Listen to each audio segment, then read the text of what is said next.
Here are 3 reasons why to subscribe to Fringe Financials on YouTube.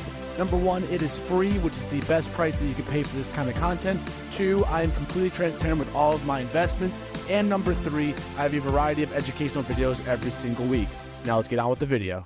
In today's video, I will be covering how I have actually lost nearly $2,700 in my net worth. I'm going to be diving into each portfolio and showing you what happened and talk about some of the events that happened this week, which resulted in me losing some money in my portfolios across the board. If you're excited for this video, make sure that you smash the thumbs up button, subscribe to the channel if you haven't already done so, and turn on the bell notifications so you do not miss any other content coming forward. Now, we're going to start out by looking at the dividend portfolio. And now my dividend portfolio as of last week had a return of $1,928.76. And this week it has returned only $1,284.10, meaning that my dividend portfolio has actually lost $644.66 of value. Now, as you will see with like my HSA account, my 403b account, with my investments in the stock market had just closed a very rough week here. What happened earlier this week was that the US debt credit was actually downgraded by a company called Fitch. And if you want to think of a quick summary as to how it works, is imagine that you want to get a loan from a bank and they see that your credit score is very low or it's dropped off recently. What happens as a result is that they're going to charge you higher interest rates because you are at more of a risk of paying back the loan.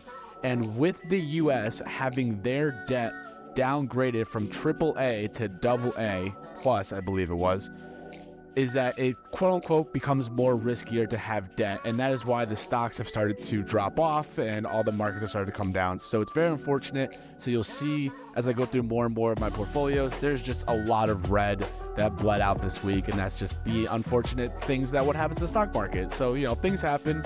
Again, this is long-term, 10, 20 years down the road. So these little bumps in the road don't really bother me too much.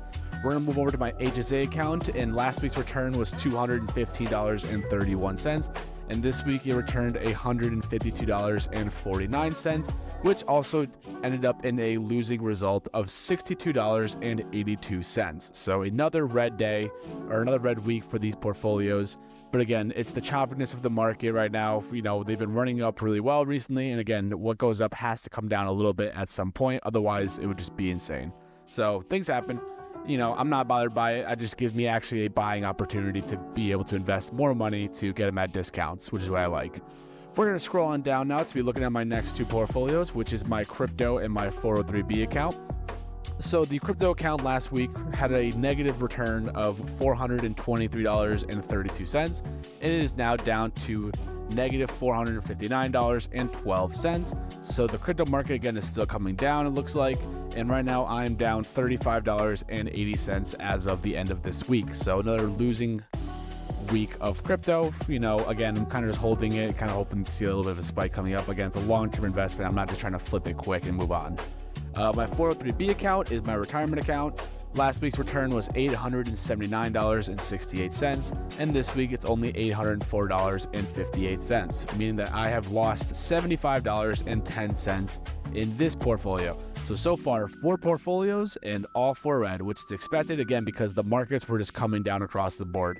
SPY was down like 1% at one point. They're down another 0.5% today.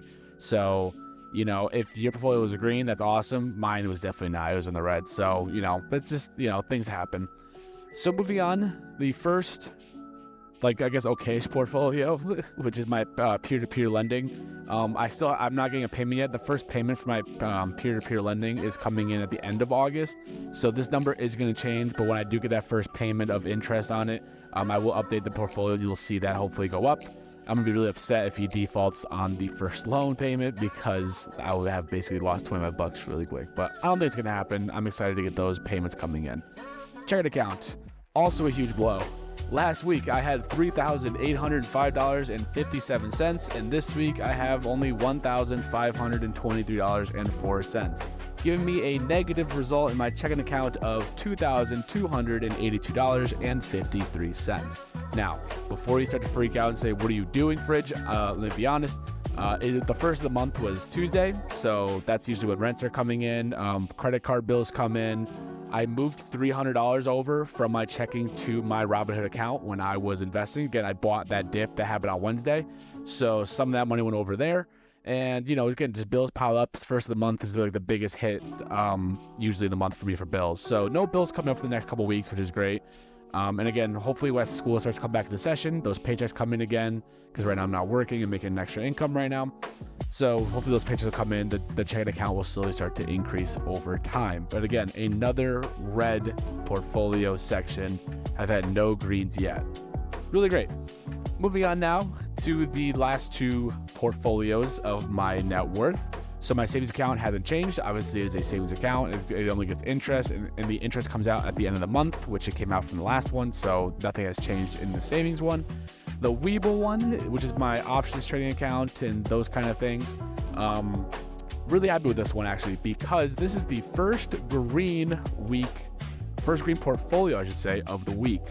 Last week, the options trading account of Webull was down $98.92, and this week it is only down $10.94.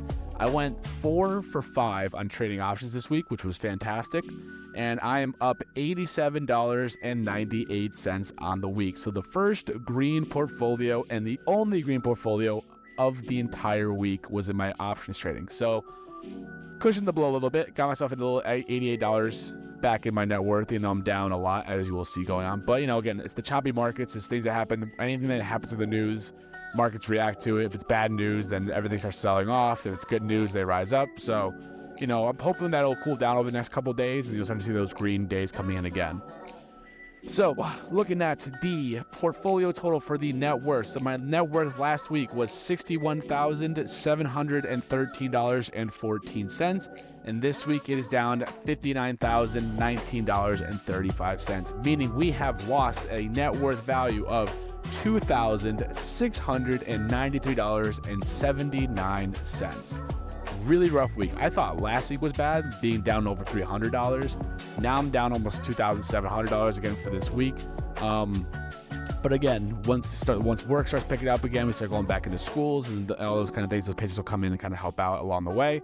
Again, my goal for the end of the year is to reach a net worth of $70,000. I still think that goal is absolutely is there, and I think I can reach that goal by the end of the year. So fingers crossed we have a green week next week. But so that is my net worth for the week. So if you want to talk about, oh my God, you're always green, that's red. I lost $2,700 just this week alone. So that's the market. That's what this channel brings to you. It's the transparency that it's not just green. There's red days. There's bloody red days. You lose money. You make money. It's just how investing in stocks and everything else works. All right, so here is the Fringe Financials calendar for next week. So on Monday, I will be covering my dividend payouts for the month of July. Instead of going week to week, I'll be looking at the entire month. And I'm also going to compare the month of July for this year to the month of July for the previous years. So we'll see how my dividends have grown over the last couple years. On Wednesday, we're going to be looking at covering educational videos on the CPI and PPI data. That is important because the CPI data is to be released on August 10th. So this will hopefully give you some background information as to what is CPI and PPI data and what it means for the market in the current conditions of inflation. And on Friday, August 11th, we'll be covering my net worth review for week 6, just like I'm doing today. Hopefully it's not more red than what it was this week. I can only hope for that one. Thank you so much for watching. I hope you guys enjoy the rest of your weekend. If you're watching this on the weekend, again, make sure to subscribe to the channel if you've already done so, and I will see you guys on Monday.